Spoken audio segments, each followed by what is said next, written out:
Урматтуу мекендештер, энергия кризис күчөп турганда ошол кездеги президент Бакиев тезек тергиле деп айтты эле. Ал бүгүнкү күнгө чейин аңыз кеп болуп жүрөт. Мен бүгүн Германияда биогаз өндүргөн фермердин чарбасында жүрүп, Бакиевдин ошол сөзүн эстедим. Бүгүн Европада да энергетикалык кризис, Кыргызстанга да ал кризис непкелин келип отурат. Ушуларды эске алганда Бакиев багытын абдан туура айткан. Бирок формасын туура эмес айткан.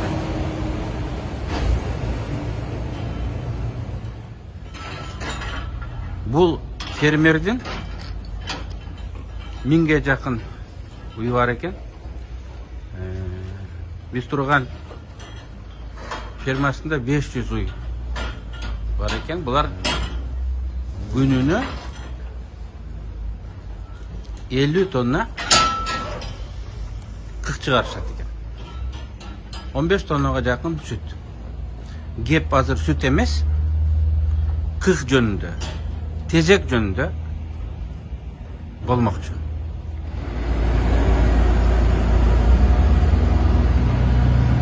Бул биогаз чыгарган ишкана. Биогаз чыгарган бул ишкана күнүнө 100 тонна сырье талап кылат экен. Анын жарымы 50 тонна уйлардан чыккан кык. Калган 50 тоннасы жүгөрү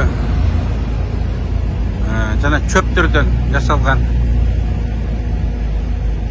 силос бар экен. Алар бул резервуарларда демделип, ачып, кычып, газга айланып, анан электростанция, жылуулук электростанцияларында жагылып, электр энергиясын чыгарат экен. Бул жерде 2,5 мегаватт электр энергия чыгып, 2000 үй бүлөнү жылуулук, ысык суу менен камсыз кылат. Ал эми жалпы улуттук сетке электр тармакка 2,5 мегаватт электр энергия сатып турат.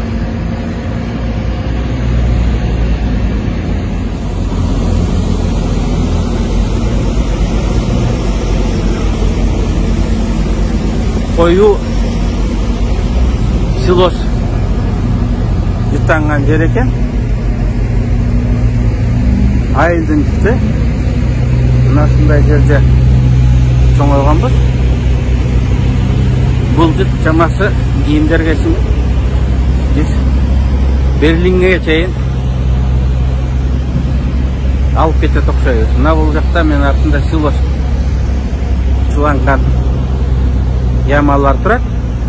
Эми урматтуу туугандар, менин айтайын деген. Биздин максат, өкмөттүн максаты кыргыз дыйкандарынын, малчыларынын иштеп чыгарган товарлары, продукциялары жакшы баада рынокто өтүш керек. Алар пайда көрүш керек. Айыл чарбасы, мал чарбасы рентабелдүү болуш керек. Мен бүгүн Берлиндин алдындагы фермага келип, немистердин тажрыйбасын үйрөнүп, алардын технологиясын Кыргызстанга сунуш кылсак деген максат менен келдим. Бул фермердин 1600 гектар жерди иштетет экен. Анын 600 гектар өзүнүкү, 1000 гектарын арендага алат экен. мен артында турган иш заводту ал 17 миллион еврого куруптур. Мамлекет 20 жылга арзан кредит берген. Жана бул жерден иштелип чыккан электроэнергияны 1 киловаттын баасын 18 центтен сатып алууну кепилдик кылган. Ошон үчүн бул жакынкы 1-2 жылда карызымдан кутулам деп турат. Электроэнергиясынын баасы 18 цент биз үчүн албетте абдан кымбат. Бирок бул жерде электроэнергиянын рыноктук баасы 20дан 35 центке чейин өзгөрүп турат экен. Эсиңиздерге салып кетем, бизде 2-3 цент. Бизде уйлардан сүт, ет ана албастан алардын кыгын, тезегин, алардан ашып калган чөп чарын ачытып, кычытып, андан био газ алсак, бул отхозсуз өндүрүш. Бул жашыл энергетика болот эле.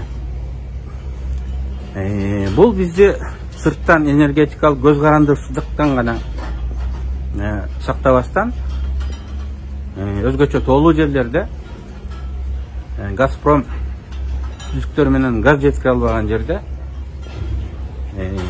мына ушундай газ өндүргөн ишканаларды куруп, үйлөрдү жылытканга, айылдарды ысык суу менен камсыз кылганга, керек болсо электроэнергия чыгарганга мындай пайдаланса болот экен.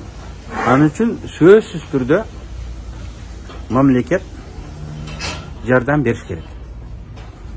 Эмне үчүн Германияда мен ушул тажрыйбаны үйрөнүп жатам. Кээ бир кыргызстандыктар айтышы мүмкүн, бул технология бизге деле белгилүү, өзүбүз деле жасап алабыз. Анын үчүн ушул Германиядан үйрөнүштүн эмне кереги бар?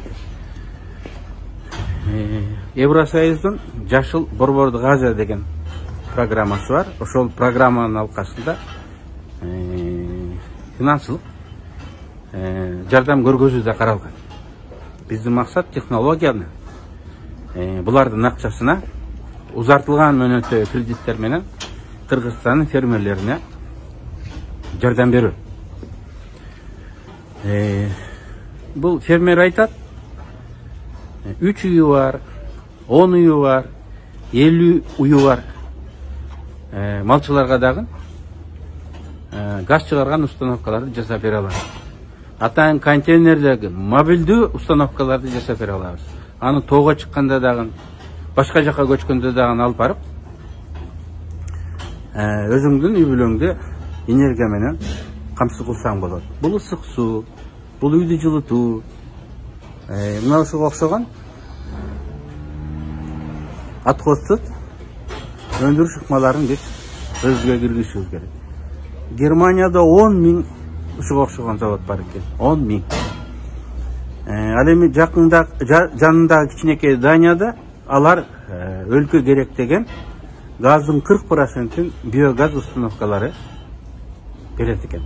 Ошентип мал чарбасынын, айыл чарбасынын продукцияларын энергетикалык проблемаларды чечүүдө пайдаланса болот экен. Бул айыл жеринде малчыларга, дыйкандарга жаңы жумуш орундарын ачып берип, алардын продукцияларына рынок түзүп берип, алардын доходун камсыз кылса болот.